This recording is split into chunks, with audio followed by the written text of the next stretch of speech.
Hello अस्सलाम वालेकुम दोस्तों, मैं आपका दोस्त मुनीर मुल्ला आपका इस्तकबाल करता हूं मुस्लिम अधिकार आंदोलन इस चैनल पर। और आज के हमारे वेबिनार का टॉपिक है मुसलमानों के आज के हालात। और इस टॉपिक पर बात करने के लिए, हमें मार्गदर्शन करने के लिए आज के हमारे मुख्य स्पीकर है माननीय professor Anish Chishti sir. Anish Chishti sir ये लेखक है, इस्लामिक स्कॉलर है, विचारवंत है और बहुत सारे अखबारों में इनके आर्टिकल्स आते हैं। और मैं अब अनीश चिश्ती सर से गुजारिश करता हूं कि वो हमें मार्गदर्शन करें। और अगर आप इस चैनल पर नए हैं तो इस चैनल को सब्सक्राइब कीजिए, वीडियो को लाइक कीजिए और ज़्यादा से ज़्यादा शेयर कीजिए। शुक्रिया।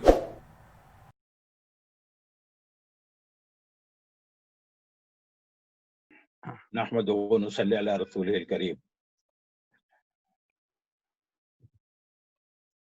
अऊज़ु बिल्लाहि मिनश शैतानिर रजीम। बिस्मिल्लाहिर रहमानिर रहीम। व तिलकल अय्यामु नुदाविलुहा बैनन नास। औ कमा क़ाल फ़िल क़ुरानिल करीम व लैसा लिल इंसानि इल्ला मा सअ। हज़रात, मैं तो बहुत शुक्रगुजार हूँ सबसे पहले। बहरहाल आप सबका बहुत बहुत इस्तकबाल करते हैं हम। मैंने अभी आपके सामने कुरान करीम की दो बहुत ही मुख्तसर आयत पढ़ी। वतिलकल अय्यामु नुदाविलुहा बैनन नास। ये आल इमरान के जो चौथा पारा है, सूरह आल इमरान में ये आयत है। और इसका मतलब होता है ये तो जमाने के नशेब व फराद है हम जिन्हें हम लोगों के दरमियान गर्दिश देते रहते हैं। ये तो जमाने के नशेब व फराद हैं जिन्हें हम लोगों के दरमियान गर्दिश देते रहते हैं।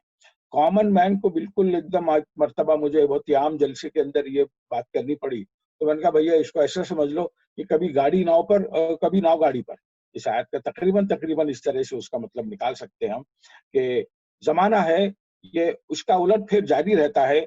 कभी जमाना ऊपर जाता है, नीचे आता है, और नीचे के लोग ऊपर चले जाते हैं, ऊपर के लोग नीचे आके गायब हो जाते हैं। सिस्टम है और इस तरह से काम अल्लाह ताला के जमाने का चलता रहता है। दूसरी आयत का टुकड़ा मैंने पढ़ा, वन लैसा लिल इंसानि इल्ला मा सअ। पहला जो टुकड़ा पढ़ा वतिलकल अय्यामु नुदाविलुहा बैनन नास, वो आज के मुल्क के और दुनिया के हालात के ऊपर है। और दूसरा टुकड़ा जो पढ़ा मैंने, वन लैसा लिल इंसानि इल्ला मा सअ, सूरह नज्म में 27वें पारे में ये आयत है। इसमें आप ढूंढेंगे तो मिल जाएगा आपको ये। इसका मतलब ये होता है कि और इंसान को उतना ही मिलता है जितनी की वो कोशिश करे। कोशिश ज्यादा करोगे ज्यादा मिलेगा, कम करोगे कम करेगा। ये आज के हमारे हालात हाजरा में मुसलमानों के लिए कुरान करीम का छोटा सा ये पैगाम है जो मैंने आपके सामने पढ़ के सुनाया। देखिए, इस वक्त जो मुल्क के हालात हैं वो आपके से कोई ढके छुपे नहीं है। सब माशाल्लाह बहुत ही काफी यानी एकेडमिकली और इंटेलेक्चुअली आप सब स्टॉलवर्ड्स हैं और आपको आज के हालात का बहुत इल्म है। एक मरतबा मेरे एक हिंदू दोस्त ने मुझसे कहा, बहुत ही फिक्रमंद, मुझसे अक्सर मिलते रहते हैं, आते हैं, बात भी होती है। मुझसे कहा कि सर मला फार भीती वाटते मुसलमानांच्या या देशात काय होणार। मुझे बहुत डर लगता है मुसलमानों का इस मुल्क में क्या होगा। तो मैंने उसको जवाब दिया, मैंने कहा भैया मुझे तो इस बात की फिक्र नहीं है कि मुसलमानों का इस मुल्क में क्या होगा, लेकिन मुझे फिक्र है कि हिंदुओं का क्या होगा और इस मुल्क का क्या होगा। भाई हिंदू हो या मुसलमान हो, कोई कम्युनिटी का शख्स हो, ये मुल्क अगर जिएगा रहेगा तो सब लोग जिएंगे, और अगर मुल्क खत्म हो जाए तो फिर हम सब क्या होगा, हमारी क्या हैसियत है। मौलाना सैयद अबुल हसन अली नदवी रहमतुल्लाह अलैह फरमाते थे कि देखो ये जो कंट्री है ये एक नाव की तरह है। ये जैसे बहुत बड़ा बोट होता है उस तरह से है। अगर नाव टूटी तो सब डूबे और नाव तैरी तो सब तैरे। अगर मुल्क के अंदर आपको सबको रहना है तो सबसे पहली कोशिश ये करनी पड़ेगी कि हमको मुल्क बचाना पड़ेगा। लेकिन आज हम देख रहे हैं कि सिस्टम जो है, सिस्टम ने कुछ ऐसा रवैया अख्तियार किया हुआ है कि पूरा हर चीज आप देख लीजिए, हर चीज एंटी मुस्लिम जा रही है। चाहे वो मीडिया हो, पॉलिटिक्स हो, पार्लियामेंट हो, यहाँ तक कि पुलिस हो। मैं फौज की जिक्र नहीं करता क्योंकि फौज जो है वो बहुत ही एक अलग एक एंटिटी है उसकी, मैं उसकी बात बाद में करूंगा अगर मौका मिला तो। लेकिन हर चीज आप देखेंगे कि हर चीज एंटी मुस्लिम जा रही है। और मुसलमानों को इस मुल्क में, यूपी और बिहार में तो, यूपी में तो खास तौर से हालत हो गई है कि मुसलमानों का चलना फिरना मुश्किल हो गया है। और वहां तो ऐसा लगता है कि पता नहीं एक ऐसा रेजिमेंटेशन है, जबरदस्त पॉलिटिकल इतना प्रेशर है कि सब्जी वाला सब्जी नहीं बेच सकता। दवाखानों के अंदर जाओ तो भगा दिया जाता है मुसलमानों को। और बहुत उसके लिंक आ रहे हैं, सब आप लोग देख रहे हैं। ये बहुत ही यानी एक बड़ी फिक्र की बात है कि मुस्तकबिल में जो है इस मुल्क में मुसलमानों के साथ क्या रवैया अख्तियार किया जाएगा। और कमाल ये है कि इसको जो चंद अच्छे जहन के हिंदू हैं वो इसको पसंद नहीं करते, اور बहुत बड़ी तादाद है उनकी, मैं चंद नहीं कह रहा हूँ, बल्कि चंद लोग ये वबा फैला रहे हैं। ज्यादातर जो 99.9% हिंदूज जो है इस मुल्क के, वो बहुत ही शरीफ और बहुत ही एकोमोडेटिव और बहुत ही एक दूसरे का ख्याल और पास और लिहाज करने वाले ये लोग हैं। और ये कभी इसको जो है वो इस कंट्री को कभी बर्बाद नहीं होने देंगे। और फिर वो हिंदू मुस्लिम का जो आजकल प्रॉब्लम शुरू कर दिया है, ये भी चंद दिनों का खेल है, उसके बाद ये भी खत्म हो जाएगा। तो इश्यू कुछ नहीं रहा है, तो इश्यू को रोज एक नया इश्यू बनाया जाता है और उस इश्यू को जो है वो कार्यरत करने की कोशिश की जाती है। लेकिन बहरहाल कुछ तो कुछ ऐसा मसला आ जाता है कि फिर वो नॉर्मल हो जाता है, फिर ये मुल्क चलता है।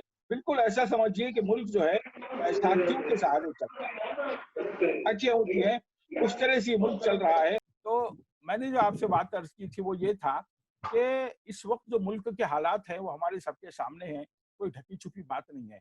लेकिन मैं एक बात अर्ज करूं आपसे कि आपका कंट्री कैसे ही हो, कुछ भी हालात हों, लेकिन इस्लाम ने हमको हर मौसम में, हर हालत में जिंदा रहने का और इस्लामी शायर के ऊपर अमल करने का तरीका बताया है। हमारे लिए इस्लाम जो है, हम कहाँ जाए, कार्ल मार्क्स और हेंगेल्स और जो दूसरे जो हमारे फिलोसोफर थे, क्या हम बर्टन रसेल से बात करेंगे इस वक्त हमारी मदद के लिए? किसको पुकारेंगे हम? क्या टी.एस. इलियट को पुकारेंगे? नहीं, ये हमको हमारे पास हमारे धर्म ने, हमारे मजहब ने हमको हर चीज मुहैया की है और हमको बहुत ज्यादा इसके लिए परेशान होने की जरूरत नहीं है। देखिए, मैं आपको एक बात बताता हूँ सीरत के हवाले से, हमारे नबी करीम सल्लल्लाहु अलैहि वसल्लम के हवाले से एक बात बताता हूँ कि आपने देखा होगा कि हिजरत से पहले मक्के में जब आपको नबूवत मिली और 40 साल की उम्र में आपको नबूवत मिली, तकरीबन 610 ईस्वी के अंदर आपको नबूवत मिली और 610 से 623 ईस्वी तक इतना जबरदस्त आपके ऊपर मसला था, ऐसे जबरदस्त जो है आपके ऊपर मजालिम ढाए जाते थे, आपके चाहने वालों पर, ईमान लाने वालों पर बहुत सख्त हालात थे। और ऐसे हालात थे कि आम तौर पर अगर कोई दूसरी कौम होती तो कब के पसपा हो जाती, सरेंडर हो जाती। लेकिन 13 साल जिस मुसीबत में मक्के में हमारे नबी करीम सल्लल्लाहु अलैहि वसल्लम ने निकाले हैं, दुनिया की तारीख में उसकी मिसाल नहीं मिलती। आपने लोगों का हाथ उठाना तो बहुत दूर की बात है, जबान से भी मना करने से मना फरमाया, गाली गलौज से मना फरमाया, एक जुल्म सहते थे। हजरत बिलाल रजी अल्लाह ताला अन्हु पे ऐसे जुल्म होते थे कि जलते हुए कोयलों भी उनको लिटा देते थे और ऊपर जलता हुआ सीधा पत्थर गर्भ रेत के ऊपर रख देते थे और उनके मुंह से सिर्फ एक आवाज निकलती थी, अहद अहद अहद। इसके बाद दूसरा लफ्ज हजरत बिलाल हबशी रजी अल्लाह ताला अन्हु के मुंह से नहीं निकलता था। हजरत सुमैया को नेजा मार कर हलाक कर दिया गया, शहीद कर दिया गया। ऐसी बहुत सारी आपको सैकड़ों मिसालें मिलेगी। लेकिन मक्के में जो 13 साल हमारे नबी सल्लल्लाहु अलैहि वसल्लम ने गुजारे, आपको सुन के हैरत होगी कि कहीं पर किसी के साथ आपने किसी अपने अनुयायी को कॉन्फ्लिक्ट की इजाजत नहीं दी।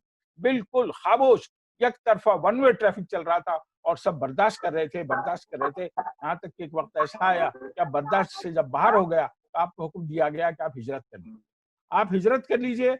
आपने खुद हिजरत की, उससे पहले हमारे सहाबा कराम भी हिजरत कर रहे थे हबशा को, मदीने को। लेकिन जब आप हिजरत करके मदीना मुनव्वरा तशरीफ ले गए तो वहां पर समझ लीजिए कि नया dawn, a new dawn was born, एक नई सुबह का वहां पे जो है इनेकाद हुआ। और आपको ये सुन के हैरत होगी कि मदीने मुनव्वरा की जो सोसाइटी थी उसके अंदर भी बहुत सारी चीजें, प्रॉब्लम्स आ गए थे और वो भी टोटली एंटी इस्लामिक थे। इतना जबरदस्त वहां पे इस्लाम के खिलाफ प्रोपेगेंडा चल रहा था और कुछ लोग तो तैयार हो गए थे, यहाँ तक कि अब्दुल्ला बिन उबई बिन सलूल जो मुनाफिकों का सरदार था, वो तो अपने बादशाह बनने के ख्वाब देख रहा था, उसका ताज भी तैयार हो गया था और वो बस जश्न मनाने वाला था, अपनी ताज पूछी का, मदीने की ताज पूछी, मदीने की हुकूमत का।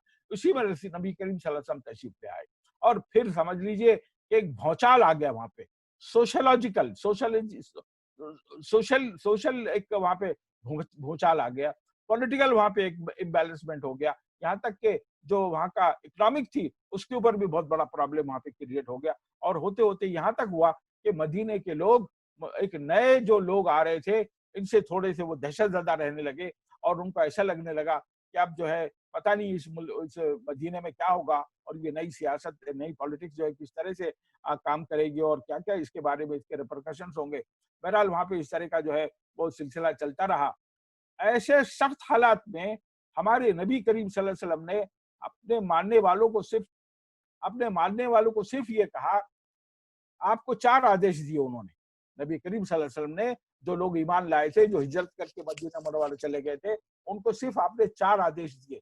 देखिए 4 आदेश क्या थे? बहुत सिंपल बात थी एकदम। और किसी सोसाइटी को आपको अगर वाइटल बनाना है और अपनी फेवर में करना है, तो हमारे नबी ने जो मदीने की सोसाइटी थी, वहां पर आपके अनुयायियों को 4 आदेश दिए।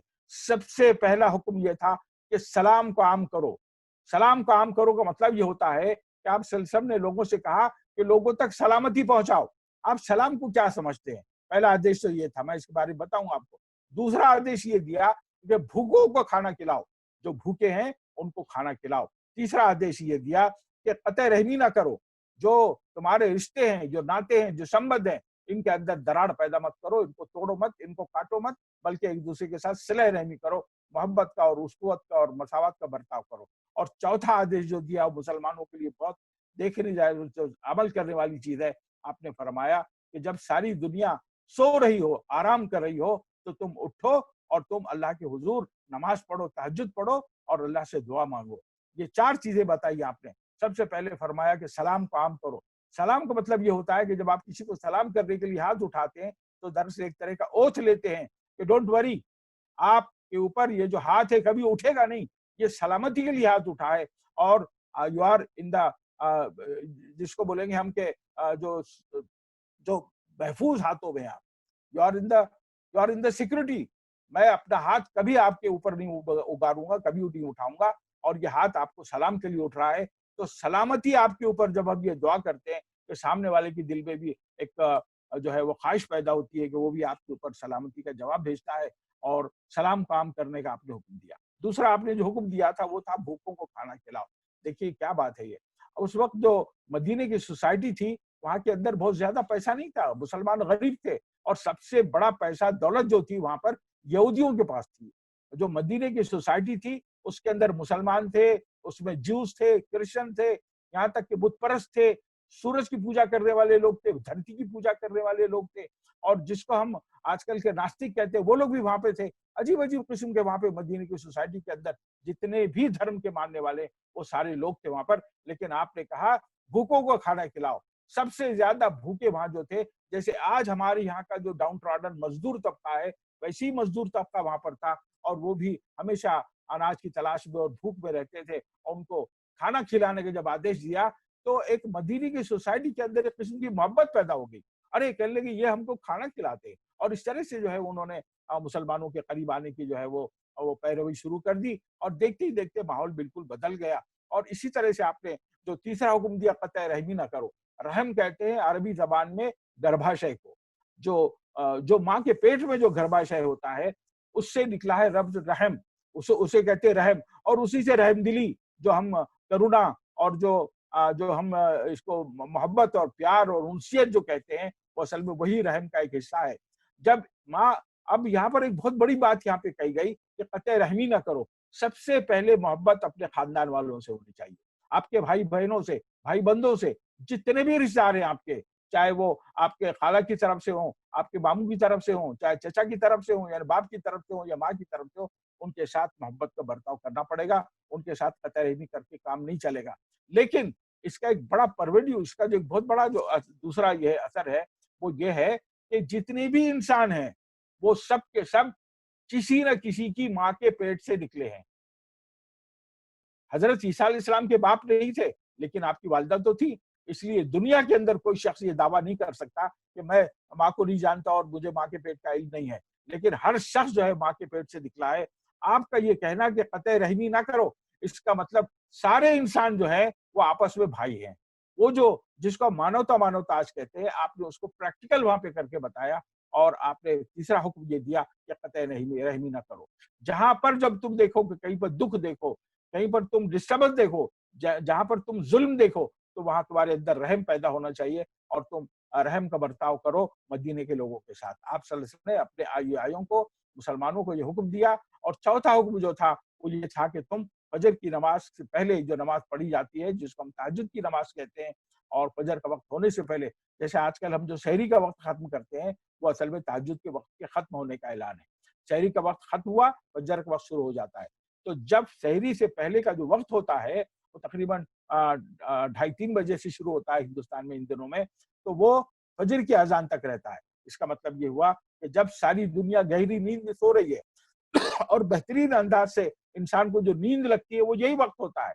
आप सल्लल्लाहु अलैहि वसल्लम फरमा रहे हैं कि इस वक्त में बिस्तर छोड़ो और तुम बाहर आओ, वुजू करो और अल्लाह के हुजूर नतमस्तक हो जाओ, अल्लाह के सामने गिड़गिड़ाओ, नमाज पढ़ो। अब नमाज जो है वो 2 रकात, 4 रकात, 8 रकात, 12, जितनी तुम पढ़ सकते हो नमाज पढ़ो, जितनी लंबी उसके अंदर सूरतें पढ़ सकते हो पढ़ो। आप सल्लल्लाहु अलैहि वसल्लम ने हुक्म दिया कि तहज्जुद की नमाज पढ़ो, जब सारी दुनिया, सारा संसार सो रहा हो, उस वक्त तुम उठो और उठने के बाद तुम अल्लाह के हुजूर गिड़गिड़ाओ। यानी हमको जहां पर फिजिकली लोगों को अटेंड करना है, वहीं पर आपको स्पिरिचुअली अल्लाह को भी राजी करना है। जब ये 4 काम होंगे, पहले 3 काम ऐसे थे जिसके अंदर फिजिकली अटेंड करने का हुक्म दिया गया, लेकिन चौथा काम जो था वो ये था कि जो बिल्कुल पर्सनल लाइफ थी मुसलमानों की, उसके साथ ये निगड़ित था, उसके साथ एफिलिएटेड था। और आपने फरमाया कि तुम जहां तक हो सके तुम फजर के से पहले उठो और अल्लाह के हुजूर तहज्जुद की नमाज पढ़ो। देखिए ऐसा है, ये जो हमारी जो गवर्नमेंट हैं, जो हुकूमतें हैं, इस वक्त एक फैशन के तौर पे एंटी मुस्लिम एटीट्यूड अपनाए हुए हैं। तो फैशन के तौर पे, हालांकि उनको सब मालूम है कि मुसलमान इस मुल्क के कोई जो है वो बाहर के आए हुए नहीं है, वो इसी मुल्क के बाशिंदे हैं, यहीं के सिटीजन्स हैं, यहीं के शहरी हैं। लेकिन क्या किया जाए, इस मुल्क में जब भी कोई रेवोल्यूशन आता है तो मुसलमानों को अपना खून पेश करना पड़ता है। कोई हुकूमत गिरती है तो मुसलमानों के खून की वजह से गिरती है, कोई हुकूमत पावर में आती है तो मुसलमानों के खून की वजह से पावर में आती है। मुसलमान जो है इस वक्त एक नर्म चारा बना हुआ है और उसको जिस तरह से तुम चाहो उसकी उसकी बलि चढ़ाओ, उसकी हत्या करो और पावर के अंदर आने की कोशिश करो। ये हुकूमतें सारी दुनिया के अंदर ये अमल है। मैं सिर्फ हिंदुस्तान की, भारत की बात नहीं कर रहा, बल्कि भारत के बाहर भी जो कंट्रीज हैं, वहां पर भी इस तरह का अमल होता है। जितने मुसलमानों को मारोगे, तुमको ज्यादा वोट मिलेंगे और हम अपने तुम्हारे अपने लोग जो है तुमको अपना समझेंगे और तुमको वोट देंगे। तो ये एक फैशन है, ये किस तरह का काम जो है ये चल निकला है। अब ऐसे इन हालात के अंदर है, इसके क्या हमको इस हुकूमत से कुछ उम्मीद रखनी चाहिए? क्या हुकूमत, लेकिन एक बात को ज़हन में रखिए आप, कि आप अगर इस मुल्क में सही हालात में रहना चाहते हैं, अमन-अमान और शांति के साथ रहना चाहते हैं, तो आपको गवर्नमेंट के जितने भी पॉजिटिव रूल्स हैं, उनको आपको फॉलो करना पड़ेगा। जब तक आप उन रूल्स को फॉलो नहीं करेंगे, उस वक़्त तक आपको शांति नहीं मिलेगी इस कंट्री के अंदर। ज़रा-ज़रा सी बात पे हम लोग जो है वो बिगड़ जाते हैं और कुछ करने लगते हैं। ये इस तरह का काम नहीं होना चाहिए, बल्कि हर चीज़ को संजीदगी और सुथराई से लेना पड़ेगा। जब कभी मज़हबी हुकूमत आती है, मज़हब के नाम पर, धर्म के नाम पर जो लोग पावर में आते हैं, तो हमें बड़ी खुशी होती है कि हाँ, ये लोग धर्म के नाम पे आए हैं और धर्म का मतलब ये होता है कि आपको इस शांति मिलेगी और सद्भावना से आपसे लोग पेश आएँगे। लेकिन मामला बाज़ जगह उल्टा हो जाता है, बाज़ जगह ऐसा उल्टा हो जाता है कि धार्मिक जब कोई हुकूमत आती है, तो बजाय इसके कि वो लोगों की भलाई का, सौहार्द का काम करे, उनको करीब लाने का काम करे, वो काट-पीट के अंदर लग जाती है। ये एक बहुत ही खतरनाक अमल है, इसको हमने जो है जहाँ तक हो सके इसको सराहना नहीं चाहिए। लेकिन जब मज़हबी हुकूमत आई थी, तो हमको बहुत अच्छा लगा था कि नहीं, हमको इसके अंदर शांति मिलेगी और हमको अमन मिलेगा, चैन मिलेगा और हम इस कंट्री में बहुत अमन-अमान के साथ और शांति के साथ रह सकेंगे। लेकिन हमारा तजर्बा है कुछ अलग-अलग हो रहा है। तो फ़िक्र हमें इस बात की नहीं है कि हमारा क्या होगा, फ़िक्र हमारी इस बात की है कि जो मैसेज वर्ल्ड के अंदर जा रहा है, किसी ख़ास धर्म के खिलाफ, और वो मैसेज जो जा रहा है आपके करने से, वो मैसेज ज़्यादा दिनों तक लोग उसको बर्दाश्त नहीं कर सकेंगे और बहरहाल आपको उसका जो है जवाब कहीं न कहीं, कभी न कभी, किसी न किसी फ़ोरम पे, फ्लोर पे आपको देना पड़ेगा। लेकिन इस वक़्त आप देख रहे हैं कि मैं महाराष्ट्र की ख़ास तौर से बात करता हूँ। देखिए महाराष्ट्र के अंदर इस वक़्त जो गवर्नमेंट है, मैं आपको क्या बताऊँ कि इस जो गवर्नमेंट है, इसके अंदर ये मिली-जुली सरकार है और इसके अंदर एक बहुत बड़ा रोल जो है वो शिवसेना का है। आपको पता है कि जब चंद महीने पहले मराठा रिजर्वेशन का आंदोलन चला था, देखिए अंदर कैसी बातें क्या होता है और कौन-सी चीज़ का असर क्या पड़ता है। आपको मालूम होगा कि एक ज़माना ऐसा था कि मुसलमानों की कट्टर दुश्मन अगर कोई जमात थी, तो वो शिवसेना हुआ करती थी। लेकिन आज आप देखिए क्या हाल है। इसके पीछे रीज़न क्या है? इसके पीछे रीज़न ये है कि जब मराठा आंदोलन चला था और कई कई किलोमीटर उनकी जो है वो रैली चलती थी, पैदल चलते थे लोग, और अपनी बातों को बनवाने के लिए मराठा रिजर्वेशन का जो आंदोलन चला था, आपको मालूम होगा कि लाखों लोग रास्तों के ऊपर थे। लेकिन क्या हुआ, मुसलमान जाहिर है तो उनको तो शरीक तो हो नहीं सकते थे, क्योंकि वो एक अलग एंटिटी थी मराठा की, वो अपने लिए काम कर रहे थे। लेकिन हमने क्या किया, हमने सैपर्स माइनर्स का काम किया। हमने रास्तों के किनारे एक एक डेढ़ डेढ़ दो दो किलोमीटर तक हमने स्टॉल्स लगाए, लोगों को जो पैदल चल रहे थे उनको पानी पिलाया, उनको चाय पिलाई, उनको नाश्ता कराया, और जो कुछ उनकी सहूलत दे सकती थी, यहाँ तक कि बाद सिटीज के अंदर पूरा मेडिकल ट्रीटमेंट किया गया, और एम्बुलेंस खड़ी कर दी, ताकि अगर उन्हें चलते चलते जो लोग जख्मी हो जाए, जो बूढ़े हैं, उनको उन्होंने मेडिकल असिस्टेंस दिया और मेडिकल हेल्प की। और उसका नतीजा ये हुआ कि लाखों करोड़ों की तादाद में जो इस मुल्क के अंदर, इस देश, खासतौर से महाराष्ट्र में जो मराठा समाज के लोग बसते हैं, ये मराठा समाज के लोग मुसलमानों के अननोइंगली, डायरेक्टली या इनडायरेक्टली कहिए, दोस्त बन गए। और ऐसे दोस्त बने, और मराठा जो हमारे यहाँ जो समाज है, ये मराठा समाज इसका ताल्लुक आज से नहीं हमारा, बल्कि ये तो अलाउद्दीन खिलजी के जमाने से ताल्लुक। मराठा कौन था जानता था पहले? ये पूरे आंदोलन को, ये पूरे मराठा समाज को अगर खड़ा किया किसी ने, तो अलाउद्दीन खिलजी ने खड़ा किया, मोहम्मद बिन तगलक ने खड़ा किया। और जब वो उन्होंने देवगिरी के ऊपर, और दौलताबाद जिसे आज हम कहते हैं, उसके ऊपर जब उन्होंने विजय प्राप्त किया, और यहाँ पर जब उन्होंने अपने जो सूबेदार नियुक्त किए, उसके अंदर ये चुन चुन के ऐसे लोगों को लेकर आए, और उनको उन्होंने शक्ति दी, उनको पोस्ट दी, और कहा कि कुछ तुम्हारा काम यही है कि बस यहाँ से जो है वो टैक्स वसूल करो और सेंटर को भेजो। उस वक्त उन्होंने जो लोग खड़े किए, उसके अंदर ये मराठा समाज के लोग सबसे यानी आगे थे। उनको उन्होंने देशमुख और वतनदार और इनामदार और सब ऐसे उनको बहुत बड़े बड़े अलकाब दिए, और उनको उन्होंने यहाँ के सूबेदार और यहाँ के जिम्मेदार बनाया। और उसका नतीजा ये हुआ कि यहाँ का जो मराठा समाज है, वो मुसलमान से करीब आ गया, और यहाँ तक एक डायनेस्टी खड़ी हुई पूरी, और ऐसी डायनेस्टी खड़ी हुई कि आज तक महाराष्ट्र के अंदर उनका वर्चस्व और उनका जो है एक जिसको हम कहेंगे एक दबदबा आज भी कायम है। यहाँ तक के मुझे एक मिसाल देने दीजिए कि शिवाजी से पहले तकरीबन 300 साढ़े 300 साल तक कोई मुसलमानों के खिलाफ आंदोलन यहाँ खड़ा नहीं हुआ।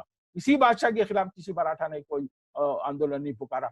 शिवाजी महाराज ने बहुत आखिर में, बाद में उसको अपनी सत्ता के लिए उन्होंने जो कुछ भी किया, हम उस बहस में नहीं पढ़ना चाहते। लेकिन हिस्टोरिकली आप देखेंगे कि मराठा समाज मुसलमानों के बहुत करीब है। इनकी औरतें सर पे पल्लू लेती हैं। हर गांव के अंदर एक मंदिर होता है और एक दरगाह जरूर होती है।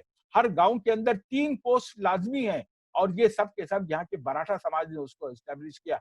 एक तो मुलानी होता है हर गांव के अंदर, एक अत्तार होता है और एक मनियार होता है। जितने उनके पूजा पाठ के सामान है, यहाँ तक कि जो बलि दी जाती है, जानवर की, बकरी की बलि दी जाती है, उसको भी ज़िबा करने वाला मुलानी गांव के अंदर होता है। ये एक हैरत अंगेज बात आपको महाराष्ट्र के अंदर मिलेगी। महाराष्ट्र के लोगों का मुसलमानों के ऊपर बड़ा विश्वास है, बहुत भरोसा है। उनके ज़िबा किए, उनके हलाल किए हुए जानवर के बगैर वो कोई मांस खाते नहीं। कितनी बड़ी कॉन्फिडेंस की बात है। ये सब हमको कैश करना चाहिए, और इन चीजों को हमने आज की जिंदगी में उसको बरकरार लाना चाहिए। अगर कोई नफरत फैला रहा है, जैसे कि हजरत ख्वाजा सुल्तान हिंद से जब एक बार कहा गया कि ये आप जो है, लोग आपके साथ बुराई करते हैं और आप भलाई करते हैं, इसकी क्या वजह है? आप क्यों नहीं उनको डांटते फटकारते? तो आपने फरमाया कि देखिए, अगर कोई एक कांटा रखता है तो मेरा काम यह है कि एक और कांटा ना रखूं, बल्कि फूल रखूं। अगर कांटे ही कांटे रख देंगे, मैं भी कांटा रख दूंगा, तो पूरा समाज कांटों भरा हो जाएगा, और फिर समाज की कोई हैसियत नहीं रहेगी। इसलिए जब कोई कांटा बिछाता है तो मैं फूल बिछाता हूँ। जब कोई मेरे साथ बुरा बर्ताव करता है तो मैं उसके साथ अच्छा बर्ताव करता हूँ। यही इंसानियत है जो हजरत ख्वाजा मोइनुद्दीन चिश्ती रहमतुल्लाह अलैह, हजरत ख्वाजा कुतुबुद्दीन बख्तियार काकी रहमतुल्लाह अलैह, हजरत बाबा फरीदगंज चकर रहमतुल्लाह अलैह, हजरत निजामुद्दीन औलिया रहमतुल्लाह अलैह, यहाँ तक कि नसीर जराग दहलवी रहमतुल्लाह अलैह, इन सारों ने यही इंसानियत का और मानवता का पैगाम दिया। इसके लिए आप देखेंगे कि महाराष्ट्र के अंदर जो यहाँ का जो खास तौर से यहाँ का जो संत समाज है, ये बहुत पावरफुल है। और संत समाज, आपको हैरत होगी कि अंदरूनी तौर पर, रूहानी तौर पर जो 2 धारे बहते थे इस कंट्री के अंदर, सोहरवर्दी और चिश्ती, उसमें ये यहाँ का संत समाज जो है वो चिश्ती धारे से बहुत ज्यादा मिला हुआ है, और उनके अंदर बहुत ही मुआनसत और बहुत ही मोहब्बत और उनसियत पाई जाती है। ये यहाँ के समाज की एक खास बात है, जो और दूसरी जगह कहीं आपको नहीं मिलेगी।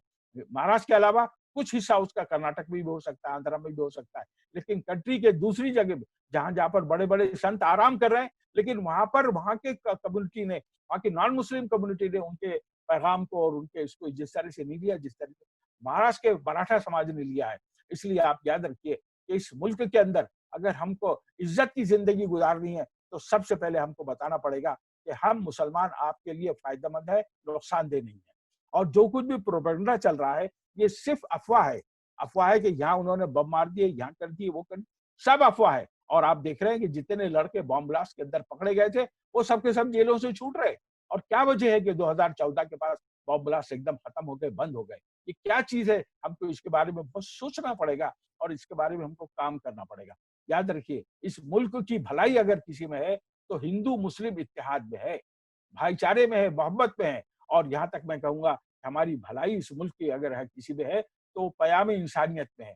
मानवता का संदेश जो लोगों के दरमियान लोग भुला चुके हैं और किसी वजह से वो निहित हो गया है, हमको उसको दोबारा खड़ा करना पड़ेगा। इस वक्त भारत में कई आंदोलन चल रहे हैं जिनका सबका सब मंशा मानवतावादी है। ये मानवतावादी आंदोलन जो चल रहे हैं, हमको उसके अंदर सहभाग होना पड़ेगा, उनके साथ शरीक होना पड़ेगा। भूखों को खाना खिलाना। और आज की बात तो यह है कि मैं आपसे क्या बताऊं कि अब हमारे कम्युनिटी ने जो राशन तकसीम करने का काम शुरू किया है। आज जो अनाज दे रहे हैं, पैकेट दे रहे हैं, पका हुआ खाना दे रहे हैं, इफ्तारी दे रहे हैं, तो इसके अंदर मुसलमान कम्युनिटी ने अपनी फराखदिली का जो उनका अंदरूनी जज्बा है उसको बरोकार ला रहे हैं और उसमें किसी किस्म का भेदभाव नहीं करते। जो आता है उसको खाना देते हैं, जो आता है उसका धर्म नहीं पूछते, उसकी जात नहीं पूछते, बल्कि ऐसे लोगों को जा जाकर घरों में तलाश कर करके झोपड़पट्टी और स्लम्स के इलाके के अंदर, तो ये काफी जो है वो काम चल रहा है। और इस तरह से हम देखते हैं कि अगर हमने इस मुल्क के अंदर एक जो इश्यू बंद हो गया है, एक चैप्टर जिसको पूरे कंट्री ने क्लोज करके रखा है, वो है मानवतावाद का, वो है इंसानियत का। अगर हम इंसानियत के इस पैगाम को अपने हाथ में ले लेंगे और इंसानियत के पैगाम को अगर हम जारी रखेंगे तो फिर इस मुल्क के अंदर एक वक्त ऐसा आएगा कि आपके बगैर इस मुल्क के अंदर कोई पुछत्तर, कोई पुरसान हाल नहीं रहेगा, आप ही को लोग पूछेंगे। किसी और कम्युनिटी की तरफ उनकी नजर भी नहीं जाएगी। और मालूम है उनको कि मुसलमान बहुत पॉजिटिव हैं। हमारी तारीख कुर्बानी की आज की नहीं है, हम तो सदियों से 1000 साल से इस मुल्क के अंदर कुर्बानी दे रहे हैं। आप कहेंगे ये कैसे, अंग्रेजों के बाद कुर्बानी दी? नहीं, मैं कहता हूँ उससे पहले हमने कुर्बानी। किसने सरहद पर शेर खान और शहीद खान को शहीद किया? ये तो वही बलबन था ना, ये तो वही मोहम्मद बिन तगलक था। ये तो वही लोग थे जिन्होंने सरहद के ऊपर जाके तातारियों के हमले को रोका, तातारियों को सरहद पे जाके वहां पे रोका। वरना तातारी अगर इस मुल्क के अंदर आ जाते तो आज मुल्क की तकदीर ही अलग हो जाती। वहां पर उनको रोका और यहाँ की जनता की ऐसी खबरदारी की, ऐसी खबरदारी की एक बहुत बड़ा इतिहास है। मैंने इसके ऊपर लिखा भी है। मेरी जो 50-55 किताब है उसके अंदर से किताब है मुस्लिम खून से भीगी सरहद। उसका मराठी में ट्रांसलेशन हो चुका है, वो प्रिंट होने वाली है। लेकिन अगर आप वो किताब देखेंगे तो तकरीबन 1000 साल की इसके अंदर हिस्ट्री बताई गई है। बहुत छोटी किताब है लेकिन, और सिर्फ वो समझ लीजिए कि सिनॉप्सिस टाइप का है कि अगर उसको लोग करें तो उसके ऊपर बाकायदा बहुत बड़ा पीएचडी हो सकती है। तो मैंने उसके अंदर इशारे दिए हैं ऐसे कि भाई 1000 साल से हमारे बादशाहों ने कैसी कुर्बानी पेश की। आज ये गाली देने बैठना बहुत आसान है। आपके हाथ सत्ता आ गई, आप गाली दे सकते हैं, किसी को भी गाली दे सकते हैं, कोई आपको मना नहीं करेगा। लेकिन अगर सच्चा इतिहास देखेंगे तो पता चलेगा कि इस कंट्री के अंदर मुसलमानों ने बड़ी कुर्बानियां दी हैं। ऐसी कुर्बानियां दी हैं कि दुनिया में इसकी तारीख नहीं मिलती। जब तातारी हमला निकला था तो पता है आपको तातारी क्या हुआ करते थे? उसके अंदर लाखों की तादाद में उनकी सेना होती थी और उस सेनानी को सबसे बड़ा अवार्ड मिलता था जिसकी खोपड़ियों का मीनार सबसे ऊंचा होता था। जहां पर भी वो गए, जहां पर यहाँ तक के ईरान गए और पूरे मिडिल ईस्ट को रौंदते हुए जब वो इराक और बगदाद और सीरिया को उन्होंने बर्बाद कर दिया, तो ये समझ लीजिए कि बगदाद की जो दरिया है दो, दजला और फुरात, तो दजला और फुरात का पानी दजला का पानी सुर्ख होता था, कई महीनों तक लाल रंग का बहता था मुसलमानों को खून से, और फुरात का पानी काला हो गया था। ऐसा काला हो गया था कि उसके अंदर कलम डुबा के लोग लिख सकते थे, क्योंकि मुसलमानों ने जो हमारे उनके जो ग्रंथ लिखे हुए थे, तातारियों ने उठाकर उनको सबको दरिया में डाल दिया। और ऐसा दरिया में डाला कि जब पुल तोड़ दिए थे मुसलमानों ने अपने बचाव के लिए, तो उन्होंने वो लाइब्रेरीज के अंदर से किताबें लाके दरिया के अंदर डाली और उससे पुल बनाया और उसके ऊपर से वो लोग दूसरे सिरे के ऊपर पहुंचे। तो ऐसी जबरदस्त कुर्बानियां इन तातारियों ने तातारियों के मुकाबले में मुसलमानों ने पेश की है। بہت ہی خون بہایا ہے مسلمانوں نے۔ جہاں پر بھی تاتاریوں کو روکا نہیں گیا وہاں پہ انہوں نے پورے سماج کو پیش کر رکھ دیا۔ انہوں نے پھر یہ نہیں دیکھا کہ کون آ رہے ہیں، وہ تو کمنل تھے ہی نہیں، وہ تو مسلمان اور غیر مسلم کے باندر تمیز ہی انسان، یہاں تک کہ انسانوں کا گوشت کھاتے تھے وہ۔ اور ہمارے یہاں سے بھی کئی ہزار لوگ جو ہے پکڑ کے لے گئے تھے، جب وہ کسی وجہ سے رکے نہیں اور وہ پنجاب کے اندر ترائی میں اتر گئے، تو وہاں پر جتنے لوگ ہاتھ لگے ان کو لے گئے اپنے ساتھ، اور وہ کائے کے لیے؟ تو بولیے رسد کے لیے ہمارے لیے لے جا رہے ہیں۔ تو اس ملک کی حفاظت کے لیے ہماری ہسٹری یہ رہی ہے کہ ہم نے اس ملک کی سرحدوں کی حفاظت کی ہے، اپنا خون بہایا، خود جا کے سرحد پہ کھڑے رہے، اپنے شہزادوں کو، اپنے بیٹوں کو وہاں پر ان کی جانیں انہوں نے نیلام کر دی، لیکن ملک کے اوپر آنچ نہیں آنے دی۔ اور یہاں کے لوگ بہت آرام سے جو ہے وہ سکم سنگیت سن رہے تھے، ہمارے لوگ وہاں پہ سرحد کے اوپر قربانیاں پیش کر رہے تھے، اور یہاں کے جو اصل باشندے ہیں وہ آرام سے بیٹھی نیند سو رہے تھے اور سگم سنگیت سن رہے تھے اور کلچر کی بات کر رہے تھے۔ تو ہمیشہ جو ہے ہر چیز کو نگیٹو انداز سے دیکھنے کی بجائے اس کو پازیٹو انداز سے دیکھنا ہے، یہ بھی ہمارا جو ہے ایک طریقہ ہونا چاہیے۔ ہم کو چاہیے کہ لوگوں سے جتنا ہو سکے، جہاں تک ہماری کوشش ہو سکے، ہم نے ہمارے بھائیوں سے اچھے تعلقات رکھنے چاہیے۔ اس ملک میں اگر ہم کو جینا ہے تو انسانیت کے نام سے ہی ہم کو اس ملک میں آگے بڑھنا پڑے گا، کیونکہ جب ساری چیزیں ختم ہو جاتی ہیں، جب سب طرف موت ناچنے لگتی ہے، موت کا ننگا ناچ شروع ہو جاتا ہے، تو اس وقت جو شخص بھی ایک آدمی کو پانی بھی پلائے تو سمجھ لیجئے کہ وہ جنت کا کام کر رہا ہے، وہ ایسا کام کر رہا ہے جس سے بہت ہی پازیٹیو افیکٹ آئے گا اس کا۔ اسی طرح صرف یہی نہیں، بلکہ میں آپ سے ایک بات بتاؤں کہ ہمارے نبی کریم صلی اللہ علیہ وسلم کا ارشاد ہے، مجھے وہ حدیث بہت متاثر کر گئی، بہت مجھے اچھا لگا۔ ہمارے نبی کریم صلی اللہ علیہ وسلم نے فرمایا کہ اگر تم یہ دیکھو کہ قیامت آ رہی ہے، بہت غور سے سنیے، بہت ہی پازیٹیو یہ بات اس کے اندر پیش کی گئی ہے۔ ہمارے نبی کریم صلی اللہ علیہ وسلم نے فرمایا، دیکھیے اس سے زیادہ انسانیت اور محبت اور انوائرمنٹ کی کیا بات ہو سکتی ہے۔ ہمارے نبی کریم صلی اللہ علیہ وسلم نے فرمایا کہ اگر تم یہ دیکھ لو کہ قیامت آ رہی ہے اور تمہارے ہاتھ میں اگر کھجور کا ایک پودا ہو تو بو دو اسے، تو اس کھجور کے پودوں کو بو دو۔ یعنی قیامت اب معلوم ہے کہ چند سیکنڈ کے اندر برباد ہونے والی ہے، لیکن پازیٹیو کام ہے اس کو کبھی چھوڑنا نہیں چاہیے۔ پازیٹیو کام جو ہے، جتنی پازیٹیو ایکٹیویٹیز ہے ہم کو جاری رکھنا چاہیے۔ اس لیے اس حدیث سے ہم یہ سبق لے سکتے ہیں کہ کیسے ہی سخت حالات آ جائیں، لیکن ہم کو محبت کا، پریم کا اور بھائی چارے کا دامن کبھی چھوڑنا نہیں پڑے گا۔ میں ایک واقعہ یاد آ گیا، مجھے آپ کو سنا دیتا ہوں۔ حضرت امام حنبل رحمۃ اللہ علیہ، آپ نے نام سنا ہوگا، ہمارے 4 امام ہیں، حضرت امام ابو حنیفہ، حضرت امام شافعی، حضرت امام مالک اور حضرت امام حنبل۔ حضرت امام حنبل کے ماننے والے لوگ، سعودی گورنمنٹ کا جو آفیشیل مذہب ہے وہ حنبلی ہے۔ وہاں جو مسلک جو وہ لوگ لاتے ہیں، جو حرم شریف میں نمازیں ہوتی ہیں اور جو کچھ بھی وہاں پہ ہوتا ہے وہ حنبلی مسلک کے تحت ہوتا ہے۔ ہم جیسے شافعی ہیں اور حنفی، آپ تو دیکھتے ہیں عام طور پہ حنفی شافعی مل جاتے ہیں، لیکن حنبلی بہت کم لوگ دیکھنے کے لیے ملتے ہیں، مالکی بھی بہت کم لوگ دیکھنے ملتے ہیں۔ اس میں بعض لوگوں کا آپ نے دیکھا ہوگا ہاتھ چھوڑ کے نماز پڑھ رہے ہیں، جیسے مرکات میں ہاتھ باندھتے ہیں وہ لوگ، بعض مرتبہ اکثر لوگ ان میں سے ہاتھ ہی باندھتے، وہ مالکی اور حنبلی لوگ ہوتے ہیں، تو بہت کم ہم کو ان سے انٹریکشن ہوتا ہے۔ لیکن امام حنبل جو تھے، ان سے اس وقت کا بادشاہ ناراض ہو گیا، خلیفہ ہوا کرتا تھا معتصم باللہ، ناراض ہو گیا، اور ایسا ناراض ہوا کیونکہ اس زمانے ایک فتنہ شروع ہوا تھا کہ یہ بتاؤ کہ یہ قرآن جو ہے یہ اللہ کی خلق ہے یا اللہ کی مخلوق ہے یا نہیں ہے۔ اسی کے اوپر بحث چلی، اور ایسی بحث چلی کہ پورا سماج، پورا دربار اس کا بٹ گیا، بلکہ بڑھ گیا کیا، تو جو شخص یہ بولتا تھا کہ قرآن اللہ کا خلق نہیں ہے، اللہ کی مخلوق نہیں ہے، تو اس کو موت کی سزا دے دی جاتی۔ اتنا اس کو بادشاہ کو انہوں نے اس کو ڈیمیج کر دیا تھا، اس کی سوچ کو۔ تو وہ جو ہے اس زمانے میں فتنہ خلق القرآن چلا، اور حضرت امام حنبل تن کے کھڑے ہوئے، انہوں نے کہا کہ نہیں، قرآن اللہ کی مخلوق نہیں ہے، جیسے مخلوق ہے ہم لوگ ہیں، جیسے چیزیں ہیں، جانور ہیں، انسان ہے، جو بھی پیدا کیا ہے، پہاڑ ہیں اور جنت جو بھی ہے، یہ سب اللہ کی مخلوق ہے۔ لیکن قرآن کے بارے میں یہ کسی نے اس کے ذہن میں بات ڈال دی تھی کہ قرآن جو ہے وہ اللہ کی مخلوق ہے۔ اب اس کے اوپر جو ہے وہاں پہ مناقشہ شروع ہو گیا، ایسا فساد بڑھا کہ بادشاہ نے اٹھا کے، خلیفہ وقت نے اٹھا کے حضرت امام حنبل کو قید کر دیا، اور ان کو کوڑے مارنے کی سزا تجویز ہوئی، ان کو کوڑے مارے جائے۔ اور کوڑے جو ہے کسی شخص کو کوڑے مارنے کا عمل ہم نے دیکھا نہیں ہے، کیونکہ بعض گناہ ہے اس کی سزا 80 کوڑے ہے، بعض گناہ کی سزا 100 کوڑے ہے۔ کوڑے مارنا جو ہے وہ खास इस्लामी कंट्रीज के अंदर आज भी जारी है बात जगहों पर, लेकिन कोड़े मारने को हमने सिर्फ सुना है, देखा नहीं है। हजरत इमाम हम्बल को जब कोड़ा मारा जाता था तो एक कोड़ा लगने के बाद वो बेहोश हो जाया करते थे, एक कोड़ा लगने के बाद वो बेहोश हो जाया करते थे। तब जब होश में लाया जाता था उनको, फिर दूसरा कोड़ा मारा जाता था और फिर बेहोश हो जाते थे वो। लेकिन आपको बताएं हमको कि जैसे इमाम हम्बल रहमतुल्लाह अलैह होश में आते थे, तो होश में आते ही सबसे पहला सवाल ये करते थे, जल्लाद से पूछते थे, भैया मेरा तो ये हाल है लेकिन तुम खैरियत से हो, तुम कैसे हो, तुम कैसे हो, तुम अपनी अपना ख्याल रखो।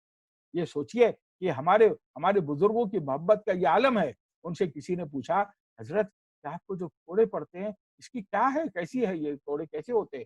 आपने फरमाया कि एक कोड़ा अगर हाथी पे पड़ जाए तो हाथी बिलबिला कर बैठ जाए, इतने सख्त कोड़े होते थे। तो हजरत इमाम हम्बल जब ये कोड़ा खा के बेहोश हो जाते थे तो होश में आते ही सबसे पहले ये पूछते थे कि भैया तुम कैसे हो, जल्लाद से पूछते थे तुम्हारा हाल कैसा है। तो ये जो है हमारे बुजुर्गों का वतीरा रहा है, यही हमारा ट्रेडिशन है, यही हमारा माशरा है, यही हमारी जो हेरिटेज है, यही हमारी हिस्ट्री है। मुसलमानों की इतिहास अगर ये है तो आज वो इतिहास को कितना परिपक्व हो जाना चाहिए, आज उस इतिहास को कितना मैच्योर्ड हो जाना चाहिए कि आज हम हर चीज के ऊपर उलझने की बजाय हर चीज को हमने पॉजिटिव लेना चाहिए और जहां तक हो सके लोगों से जो मोहब्बत का और प्रेम का ये नहीं देखना चाहिए कि वो क्या कर रहा है हमारे साथ, वो हमारे साथ उसका बर्ताव क्या है, नहीं, ये हमारा काम नहीं है। हमने मोहब्बत का और हमने जो भाईचारे का बर्ताव रखना चाहिए और उसके बगैर जो है इस मुल्क के अंदर मुसलमानों का वर्चस्व और मुसलमानों का दबदबा, हम दबदबे का मतलब यहाँ पे कोई हुकूमती दबदबा नहीं कह रहे, बल्कि दबदबे का मतलब यह है कि उनका अस्तित्व को यहाँ पे तस्लीम करना पड़ेगा। लोग तस्लीम करेंगे, लेकिन उस तस्लीम करवाने के लिए आपको मोहब्बत का जो है वो जेवर उठाना पड़ेगा, पहनना पड़ेगा, तब जाके हम जो है इस मुल्क के अंदर अपने वर्चस्व को, अपने दबदबे को और अपने जो सोशल हमारा जो एक इमेज है उसको हम इस मुल्क के अंदर एक बेहतरीन अंदाज से हम पेश कर सकते हैं। और इतना ही नहीं, बल्कि हर हर कदम पे हमको इसका मौका मिलता है। ऐसा नहीं कि इसके लिए कोई मिशन चलाना पड़ेगा या इसके लिए हमको कोई बहुत बड़ी मूवमेंट करनी पड़ेगी, नहीं, ये इनबिल्ट है, मुसलमानों के अंदर है, मुसलमानों के अंदर ये सारी चीजें मौजूद हैं। इसलिए जहां तक हो सके जो भी शख्स आपको मिले, चाहे वो अदना दर्जे का आदमी हो, किसी दूसरे समाज का हो, अदना दर्जे का आदमी क्यों ना हो, उसको इज्जत का वही मकाम देना चाहिए, क्योंकि ध्यान में रखना चाहिए कि इंसान असल चीज होती है। इस्लाम ने कभी भी जात पात को, धर्म को देखने की बात नहीं बताई। यहाँ तक कि जब मदीने के अंदर नबी करीम सल्लल्लाहु अलैहि वसल्लम, हमारे नबी की हुकूमत कायम हो गई, जब उनको लोगों ने अपना पेशवा तस्लीम कर लिया, उनके हाथ पे सबने बैत कर ली, तो उस वक्त जो एक खास तौर से जो एग्रीमेंट हुआ, जिसको मदीना ट्रीटी कहते हैं या जिसको मीसाक मदीना कहते हैं, और काइन भी कहता है कि this is the first ever written constitution of the world. मीसाक मदीना जो है उसके अंदर तकरीबन 72 और 90 पॉइंट उसके अंदर ऐसे हैं जिसके अंदर वहां पे किस तरह से आदमी रहेगा और क्या क्या उसके हुकूक होंगे और क्या क्या उसके राइट्स होंगे और ड्यूटीज होगी, सब उसके अंदर लिखा हुआ है मीसाक मदीना। आज जो दुनिया के अंदर वर्ल्ड कॉन्स्टिट्यूशन जो बन रहा है, सबसे पहले किसी कंट्री में कॉन्स्टिट्यूशन बनाना होता है तो सबसे पहले मीसाक मदीना को खोल के रखते हैं साहब, सुलह हुदैबिया के मसले को खोल के रखते हैं कि क्या वहां पे एग्रीमेंट हुए थे मुस्लिम और नॉन मुस्लिम के दरमियान, क्या बात चली थी, उसको खोल के रखते हैं, तब जाके किसी भी कंट्री का कॉन्स्टिट्यूशन उसके बगैर बन नहीं सकता। मैं चैलेंज के साथ कह रहा हूँ कि चाहे वो रिटर्न कॉन्स्टिट्यूशन हो या वर्बल, इंग्लैंड की तरह वर्बल या ओरल कॉन्स्टिट्यूशन हो, हर जगह वो चीज शामिल है। और जब तक मीसाक मदीना को देखते नहीं है उस वक्त तक वो कोई कॉन्स्टिट्यूशन बन नहीं सकता। मैं नहीं कह रहा हूँ, टाइन भी कह रहा है, जो बहुत बड़ा हिस्टोरियन था, जिसको हिस्टोरियन ऑफ हिस्टोरियंस कहा जाता है, वो कहता है कि वर्ल्ड का फर्स्ट एवर रिटर्न कॉन्स्टिट्यूशन अगर कोई है, रिटर्न कॉन्स्टिट्यूशन अगर कोई है तो वो मीसाक मदीना है। अवेलेबल है, नेट के ऊपर अवेलेबल है, आप देख सकते हैं, खाली मीसाक मदीना टाइप कीजिए, सारी चीजें उसकी इंग्लिश में और अरबिक में और उर्दू के अंदर आपके सामने खुल के आ जाएंगी। तो मीसाक मदीना जो फाइनल हो गया और सबने आप सल्लल्लाहु की बादशाह तो नहीं कहना चाहिए, लेकिन आपकी अमारत को तस्लीम कर दिया और कहा कि जो भी फैसला होगा वो अल्लाह के रसूल और अल्लाह की मर्जी के खिलाफ नहीं होगा। जब तय कर लिया, और तय करने वालों में कौन लोग थे, वहां पे जूस थे, वहां पे क्रिश्चियन थे, सारे धर्म के लोग वहां पे मौजूद थे, और वहां पे जब बात तय हो गई और उसको लिख लिया गया, तो उसके बाद नबी करीम सल्लल्लाहु अलैहि वसल्लम ने ऐलान किया ये कानून सबके लिए कानून लागू होगा। और अगर मोहम्मद की बेटी फातिमा, सुनिए कितनी बड़ी बात कही आपने, मोहम्मद की बेटी फातिमा रजी अल्लाह ताला अन्हा, मोहम्मद की बेटी फातिमा भी अगर चोरी करती हुई पकड़ी गई तो उसके भी हाथ काटे जाए, ये कानून सबके लिए। आज जो है آپ اگر دیکھ رہے ہیں کہ کہیں آپ کے ساتھ ناانصافی ہو رہی ہے تو سمجھ لیجئے کہ ناانصافی کرنے والے کوئی مسلمان نہیں ہے، یہ ان کے پاس کچھ ہے ہی نہیں نا، کوئی بیس نہیں ہے. آپ کے ساتھ ناانصافی ہوگی، آپ کے ساتھ زیادتی ہوگی، کیونکہ ایک جو ریزرو میں رکھا ہوا اسلام ہے وہ کبھی نہ کبھی لوگ اس کو دیکھیں گے اور کبھی نہ کبھی اس کو اٹھا کے پڑھیں گے. اس لیے میں آپ سے کہتا ہوں بار بار کہ جہاں پر بھی ہو ایک اچھے مسلمان کی حیثیت سے اگر آپ اپنے آپ کو پیش کریں گے تو اچھا مسلمان جو ہے وہ لوگوں کو اسلام پڑھنے کے اوپر آمادہ کرے گا کہ اسلام کیا ہے. آج دنیا کے اندر سب سے زیادہ کسی دھرم کی اسٹڈی ہو رہی ہے تو وہ اسلام کی اسٹڈی ہو رہی ہے. یہ تو جو چیزیں ہیں سب آتی جاتی ہیں، ہوتی رہتی ہیں، لیکن اسلام جو ہے ایک سچا مذہب ہے، سچا دین ہے، ایٹرنل ہے، قیامت تک قائم رہنے والا ہے، اور اس کے پیچھے بھکم دیوار ہے، مضبوط دیوار ہے. مضبوط دیوار قرآن کریم کی ہے، مضبوط دیوار ہمارے نبی کریم صلی اللہ علیہ وسلم کی ہے. ایسی لیڈرشپ کہ مائیکل ہارٹ جیسا آدمی یہ کہنے پہ مجبور ہو گیا کہ the most influential person of the world was Prophet محمد. وہ کہنے پہ مجبور ہو گیا صلی اللہ علیہ وسلم کہ اس نے جو 100 جو شخصیتیں دا 100 اس کا نام ہے، کتاب کا نام ہے، بہت مشہور کتاب ہے، آپ نے سنا بھی ہوگا. تو اس کے اندر اس نے سب سے پہلا ranking according to the influence of a person on the society, human society, اس کے اندر سب سے زیادہ انفلوئنشل پرسن اس نے قرار دیا ہے حضرت محمد صلی اللہ علیہ وسلم کو قرار دیا ہے. ہم صرف اس کو بیان کر کے نہیں کام چلے گا، بلکہ اس کو اپنی زندگی کے اندر ڈھالنا پڑے گا، اپنی کرتوت کے اندر اس کو لانا پڑے گا. تب جا کے جو ہے لوگ مجبور ہوں گے کہ ہاں وہ اسلام دھرم کی اسٹڈی کریں، اس کا ابھیاس کریں. جب تک ہم صحیح معنوں میں اسلام کو پیش نہیں کرتے، اصل میں ہم نے اس ملک کے اندر افسوس سے کہنا پڑتا ہے کہ اسلام کو پیش ہی نہیں کیا آج تک. اسلام کو پیش ہی نہیں کیا. اس لیے پیش نہیں کیا کہ وہ صرف جو ہمارے بادشاہ بھی جو تھے وہ اپنی گورننس کے اندر لگے رہے. انہوں نے بہت اچھی گورنمنٹ چلائی، ہم اس سے انکار نہیں کرتے. کہیں آپ کو دنیا کے اندر اس کی مثال نہیں ملے گی کہ ایک کنٹری کے اوپر ایک بادشاہ 300 سال تک ایک خاندان حکومت کر رہا ہے، 400 سال تک کر رہا ہے. لوگ کہتے ہیں کہ 800 سال تک مسلمانوں نے حکومت کی، ان کا غلط کہتے ہیں وہ لوگ. میں نے تو اپنی کتاب میں لکھا ہے کہ 711 میں محمد بن قاسم جب آیا تو 1948 تک اس کنٹری کے کسی نہ کسی حصے کے اوپر مسلمانوں کی حکومت رہی. لیکن ان مسلمانوں نے کبھی بھی زور زبردستی کر کے اپنے دھرم کو، اپنے مذہب کو لوگوں کے اوپر لادنے کی کوشش نہیں کی. یہ ہو ہی نہیں سکتا، کیونکہ قرآن کا وعدہ ہے کہ قرآن نے حکم دے دیا ہے لا اکراہ فی الدین قد تبین الرشد، جو تیسرے پارے میں یہ آپ کو آیت ملے گی. لا لا اکراہ فی الدین، دین کے اندر کوئی، دین کے اندر، دھرم کے اندر کوئی زبردستی نہیں ہے. قرآن کریم میں اللہ تعالیٰ نے کئی جگہ کہہ دیا ہے کہ دیکھو میں نے تمہارے سامنے سچ جو ہے وہ رکھ دیا، میں نے تمہارے سامنے بتا دیا کہ ایشور کیا ہے اور اللہ کیا ہے، یہ میں نے بتا دیا. اب یہ تمہارے اوپر ہے، تم مانو یا نہ مانو. وَأَمَّا قَالُوا شُكُورًا، تم اگر چاہو تو شکر گزار بندے بنو، تم چاہو تو اگر قبول کرو، نہیں تو جیسے تم رہتے ہو ویسے رہو. پوری آزادی ہے اسلام کے اندر، کوئی زور زبردستی نہیں ہے. اس لیے ہمارے بادشاہوں نے اسلام کو ہی نہیں پیش کیا، بہت اچھی گورنمنٹ چلاتے رہے، اور کیا مجال ہے کہ اس ملک کے اندر کسی کی نکسیر بھی نہیں پھوٹی. اور کیا مجال ہے کہ کہیں پر مسلمانوں کی یہ جو کہا جاتا ہے نا، یہ صرف افسانے ہیں، ہسٹوریکل افواہیں ہیں. یہ اتہاس کے اندر کوئی ثابت نہیں کر سکتا اس نے قتل عام کیا، اس نے قتل عام کیا، اس نے اتنے مندر پھوڑے، اتنے، سب جھوٹ ہے. یہ ایک آدھ مندر ضرورت کے تحت توڑا گیا ہوگا، اور اس کا بشمبر ناتھ پانڈے نے، ڈاکٹر بشمبر ناتھ پانڈے نے، میں نے 12 سال تک ان کے ساتھ ایز اے اسٹوڈنٹ کام کیا ہے ہسٹری کے. وہ ہسٹری کے بہت بڑے ہسٹورین تھے وہ، اور گورنر تھے اڑیسہ کے، اور بعد میں ممبر آف پارلیمنٹ رہے وہ، اور بالکل یعنی سمجھو لیجنڈری پارلیمنٹ کے ممبر رہے وہ. اور یہاں تک کہ گاندھی سمرتی کی بھی وہ چیئرمین بنے.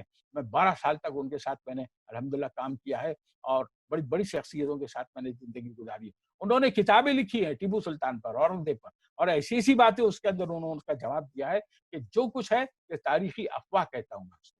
یہ صرف افواہیں ہیں، حقیقت کچھ نہیں ہے. آپ ڈٹ کے رہیے، دمنگ بن کے رہیے، سچے اسلام کو اور سچے اتہاس کو پیش کیجیے لوگوں کے سامنے.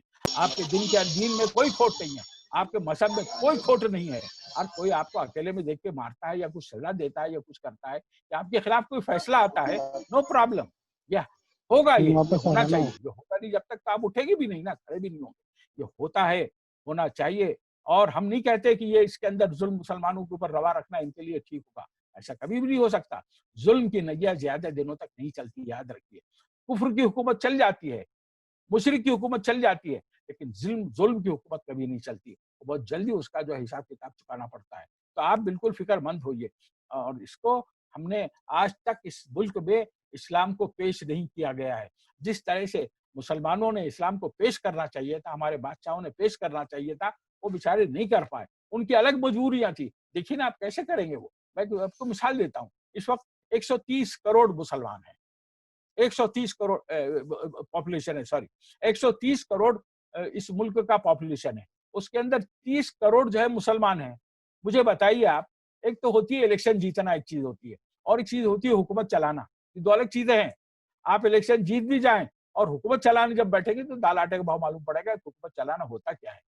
30 करोड़ मुसलमानों को नाराज करके कोई आदमी अपनी हुकूमत नहीं चला सकता। चैलेंज है मेरा ये कि 30 करोड़ लोग नाराज हों और कोई आदमी एक जो है बस एक हुक्म निकाले और कुछ उसके अंदर वो कोई कानून पास हो जाए। अरे 30 करोड़ लोगों को कंट्रोल करने के लिए 300 पार्लियामेंटेरियन काफी नहीं होते, नहीं हो सकता ये कभी भी उनकी जो है वो जो मंशा है वो पूरी नहीं हो सकती। तो एक होती है इलेक्शन जीतना और एक होता है गवर्नमेंट चलाना, जिसको गवर्नेंस कहते हैं। तो पॉजिटिव गवर्नेंस के लिए 30 करोड़ लोगों को नाराज करके आप कभी भी नहीं चला सकते। और ये 30 करोड़ की जो संख्या है, ये बहुत अधिक है। हमारे बड़े बड़े कंट्रीज जो है उनकी कभी कहीं 2 करोड़ है, कहीं 5 करोड़ है, कहीं 7 करोड़ है। ये बड़े बड़े मुल्कों का हाल है। तो हम तो इतने बड़े हैं, इतने बड़े हैं कि अब पूरा कंट्री है। इस वक्त के हिंदुस्तान के मुसलमान जो है ये एक बहुत बड़ी कंट्री की हैसियत रखते हैं और ये पूरा कंट्री मुसलमानों का है। बार बार जो है हमारे पॉलिटिशियंस कहते हैं कि भाई तुम यहाँ के बराबर के हिस्सेदार हो, बराबर के साझेदार हो। तो आप ये मत समझिए कि ये मुल्क जो है कोई पराया है। नहीं, ये आपका मुल्क है, ये आपका अपना घर है। जैसे आप अपने घर की हिफाजत करते हैं, वैसे इस कंट्री की हमने हिफाजत की है और कर रहे हैं और करेंगे मुस्तकबिल में इंशाल्लाह। ये मुल्क जो है हमारा है और यहाँ पर हम कभी भी इस मुल्क के साथ बेवफाई और यहाँ के मुल्क के साथ कभी द्रोह का मामला हम नहीं कर सकते। जब तक ये कंट्री है जहाँ पर हमारी बात चलेगी, हम आपकी बात बराबर पहुंचाएंगे। लेकिन अफसोस की बात है, इस वक्त जो है कोई मीडिया ऐसा नहीं है जो इस्लाम को पेश कर सके। ये आपकी मजबूरी है। आपको जो है इस्लाम ने अभी ट्रू अंदाज में पेश करना चाहिए। लोकल लैंग्वेजेस के अंदर इस्लाम की जो चीजें वो आनी चाहिए। मैं बार बार आपसे लोगों से कहता हूं कि भैया मराठी के अंदर महाराष्ट्र में काम करो, यूपी और बिहार के अंदर और राजस्थान के अंदर हिंदी में काम करो, पूरी कंट्री के लिए, ऑल कंट्री के लिए इंग्लिश के अंदर काम करो। इस्लामी लिटरेचर को, इस्लाम के लिटरेचर को पेश करो, लोकल लैंग्वेजेस के अंदर पेश करो। मैंने 12-15 मेरी किताबें मराठी में, कितने लोगों को मालूम है कि मेरे इतना काम है मराठी के अंदर, इतना बड़ा मैंने काम किया अल्हम्दुलिल्लाह। अभी मेरी लेटेस्ट किताब आई है इस्लाम के विचार वैभव।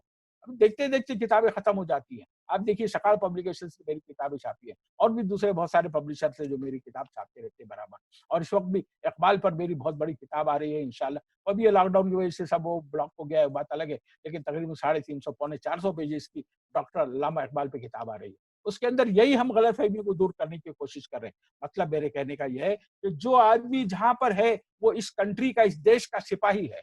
इस देश को अगर वो लुटने देखना नहीं चाहता तो उसके लिए हमको भाईचारा और मोहब्बत का काम करना पड़ेगा और उसके लिए आपको इस्लाम लोगों के सामने पेश करना पड़ेगा। ट्रू इस्लाम क्या है ये लोगों को बताना पड़ेगा। अपने एक्ट से, अपने डायलॉग से, अपनी बातचीत से, अपने बिहेवियर से आपको you should prove in this country that we are real Muslim and we are in the benefit of this country. अगर हम इस मुल्क के अंदर रहते हैं तो यहाँ पर हमको वफादारी का सबूत दे चुके हैं, वो बताना नहीं चाहिए, वो हमको बोलने की भी जरूरत नहीं है, वो तो हमारे इनबिल्ट है। अरे भाई आप, और जाहिर है कि जिस गांव में बैठे हैं उसके अंदर आप सुराख कैसे कर सकते हैं, और न भी हमने कभी किया है। ये हमारी तारीख इस बात की गवाह है कि हमने कभी इस मुल्क के अंदर कोई सुराख करने की कोशिश नहीं की। और जो नाम लिया जाता है हमारे पड़ोसी देश का कि मुसलमानों ने बनाया, ये भी बहुत बड़ा झूठ है। मैं कभी बात निकलेगी तो मैं बताऊंगा पूरी हिस्ट्री है उसकी। इस कंट्री को डिवाइड किसने किया? इस कंट्री को डिवाइड करने वाले यहाँ के मुसलमान तो हो ही नहीं सकते। वो तो चाहती, मेरे वालिद खुद फ्रीडम फाइटर थे, मेरे नाना फ्रीडम फाइटर थे, वो कैसे चाहेंगे? मेरे नाना का तो यदि फड़के ने अपनी किताब में, हिस्ट्री की बुक में मुसलमान स्वतंत्र संग्राम मुसलमान सहभाग, मेरे नाना का उसमें जिक्र किया है उन्होंने। तो ये सारी चीजें ऐसी हैं कि अब प्रूव हो चुकी है और मुसलमानों ने इस मुल्क के अंदर कोई पाकिस्तान नहीं बना। आज तक हमने पाकिस्तान को तस्लीम नहीं किया। मेरे वालिद तो कट्टर कांग्रेसी थे और वो तो किसी सूरत में जो है पाकिस्तान का नाम लेते ही बिगड़ जाया करते थे। तो हमने कोई डिवीजन नहीं किया है, हमने इस मुल्क के साथ कोई गद्दारी का एक्ट कभी नहीं किया है, हमने कोई यहाँ की रिश्वत के करोड़ों रुपए लेके भागे नहीं है, यहाँ के बैंकों को हमने नहीं डुबाया है, यहाँ के नेताओं को हमने नहीं मारा है, न गांधी जी को हमने मारा, न राजीव जी को हमने मारा, न इंदिरा गांधी को हमने मारा, किसी को नहीं मारा। कोई चीज़ ये हमारे पास हमारे अकाउंट में ये सब चीज़ें नहीं है। मेरा कहने का मतलब ये है कि ये सारी बातें अफ़वाहें हैं, इन अफ़वाहों पे भरोसा मत कीजिए। आप हिम्मत के साथ, पूरी ताकत के साथ इस मुल्क को खड़ा करने की कोशिश कीजिए। जो लोग हमारी ये कॉल को सुन रहे हैं, वो अपने अपने 1 लाख लोगों के ऊपर वो भारी हैं। मेरी ख़्वाहिश है कि मैं सब तक ये पैगाम पहुँचाऊँ और आपसे कहूँ कि अपने लोगों तक जो भी विसिनिटी है आपकी, वहाँ तक ये पैगाम पहुँचाएँ कि डट के रहो, मुसलमान सच्चे मुसलमान बन के रहो और इस मुल्क की जितनी सेवा कर सकते हो मुल्क की सेवा करो। मुल्क की सेवा का मतलब ये नहीं है कि आप यहाँ के झाड़ों के अंदर एनवायरनमेंट का खाली काम करते रहें, नहीं। मुल्क की सेवा का मतलब ये है कि यहाँ के इंसानों की खिदमत करें। जब तक इंसानों की आप खिदमत नहीं करते, इस मुल्क की खिदमत का सही अंदाज़ हम नहीं कर सकते। तो इंसानों से मुल्क बनता है, मुल्क कोई चीज़ नहीं होती, मुल्क दरख्त, पहाड़ और नदियाँ और कोरे और डोंगर का नाम नहीं है। मुल्क जो है वो इंसानों का नाम है। सारे इंसान मर जाएंगे तो मुल्क को लेके क्या करेंगे आप? तो असल चीज है वो यहाँ का इंसान है। इंसान की जब तक हम खिदमत नहीं करेंगे, मुल्क तो ठीक है, वो तो एनवायरनमेंट उसका चलेगा, मुसलमान और इस्लाम अगर इंसान जिंदा रहेगा। असल चीज है न मुसलमान है न हिंदू है, बल्कि इंसानियत असल चीज है। इंसानियत किसी हाल में हो, कहीं पर भी हो, हमको उसकी खिदमत में तत्पर रहना चाहिए और जितनी हो सके उसकी खिदमत करनी चाहिए। और इसी मैसेज के साथ मैं आपसे विदा लेता हूँ कि यहाँ पर 2-3 काम हमको बहुत करने के हैं। तो एक तो गलतफ़हमियों को दूर करें, एक दूसरे की खिदमत के लिए हम जज़्बे के साथ आगे बढ़ें और जहाँ पर आपके खिलाफ नाइंसाफ़ी हो रही है, तो उस नाइंसाफ़ी को दूर करने के लिए बहुत सारे पॉज़िटिव तरीके हैं, बहुत सारे पार्लियामेंटेरियन तरीके हैं, बहुत सारे डेमोक्रेटिक वेज़ हैं, उसके ज़रिए हम अपनी नाइंसाफ़ी को भी दूर कर सकते हैं और बहुत आसानी से दूर होती है। हमारा तजुर्बा इस बात का रहा है कि हम जब तक हम पॉजिटिव बुनियादों पे रहे, कोई मजाल नहीं थी कि किसी आदमी को धक्का लगे और हमने बड़े-बड़े प्रॉब्लम सॉल्व खुद किए हैं और कर सकते हैं। मुसलमानों के अंदर ये पोटेंशियल है, लेकिन ज़रूरत इस बात की है कि उस पोटेंशियल को अब बाहर लाएँ। उसको हम उसका एनहांसमेंट करें और लोगों तक इस मैसेज को पहुँचाएँ कि नहीं, तुम अगर बिल्कुल मामूली आदमी हो, सफाई कर्मचारी हो, सब्ज़ी बेचने वाले हो, तब भी समझ लो कि तुम इस मुल्क के इक्वल दर्जे के नागरिक हो और किसी भी शख्स जो बड़े से बड़े आदमी और तुम्हारा मुकाबला नहीं हो सकता, क्योंकि तुम इंसानियत दोस्त हो, इंसानियत नवाज़ हो। इसलिए तुमको इस मुल्क में रहने का और यहाँ की खिदमत करने का, यहाँ की सेवा करने का तुम्हें पूरा अवसर मिला है, मिलेगा और मिलता रहेगा इंशाअल्लाह। इन्हीं अल्फाज के साथ मैं आपसे विदा लेता हूँ और माफ़ करना, मैंने कुछ ज़्यादा ज़रा बड़ी आवाज़ से कुछ इस बुज़ुर्गों के सामने, इतने सीनियर्स के सामने मैंने बात की है। उसके लिए मैं माफ़ी का ख़ास्तकार हूँ। लेकिन जब तक हम इस मुल्क के इंसानों को नहीं जोड़ेंगे, तब तक हम इस मुल्क की, इस देश की खिदमत नहीं कर सकते। हमें उस खिदमत के लिए हमेशा तैयार रहना चाहिए